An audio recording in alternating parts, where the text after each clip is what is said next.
হাই friend, চামালি পেজত স্বাগতম জনাইছোঁ। বিশেষ দৰকাৰী কথা এটালৈ আপোনালোকৰ ওচৰত আহিছোঁ, কেইষাৰ কথা ক'বৰ কাৰণে। আৰু ভিডিঅ'টো শেষলৈকে চাব অনুৰোধ কৰিছোঁ। আৰু সকলোকে দৰকাৰ হয় এই কথাষাৰ। আজিকালি সকলোৰে হাতে হাতে স্মাৰ্টফোন আছে, কিন্তু মোবাইলটো যদি হেক কৰি দিয়ে, হেক কৰাৰ পিছত গোটেই ডাটা আপোনাৰ হেক হৈ যাব পাৰে, বা একাউণ্ট বা গুগল পে' বা আজিকালি বহুত মানুহ আছে হেক কৰাৰ চান্সত বহুত থাকে, ৰৈ থাকে বাহিৰৰ পৰা। যিকোনো মানুহে আৰু হেক কৰিব চান্স নাপায়।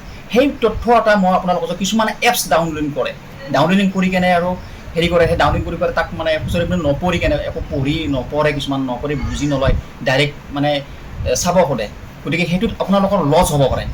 লছ নোহোৱা কৰিবলৈ মই আপোনালোকক কৈ আছোঁ কথাটো এনেকুৱা এটা আছে, সেইটোত মই কৈ আছোঁ আপোনালোকে চাব, মন দি শুনিব বস্তুটো। *#6*1# মানে কিছুমান নেটৱৰ্কৰ কাৰণে অকণমান প্ৰব্লেম হয়, যেতিয়া নেটৱৰ্কটো কম থাকিব নাহে। চাওক, আপোনাৰ ওচৰত মাৰিছোঁ, চাওক এনেকুৱা আহিছে, গোটেই নটকৈ আহিছে, কল, ভইচ, ডাটা, ফেক্স, SMS, গোটেই চব নট, মানে আপোনাৰ হেক হোৱা নাই।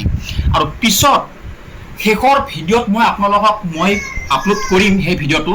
কমেণ্ট কৰিব, আপোনাৰ কমেণ্ট বক্স খোলাই আছে, কমেণ্ট কৰিব যে যদি হেক হৈ থাকে তো এনেকুৱাকৈ নাহে, বেলেগ ধৰণত আহিব।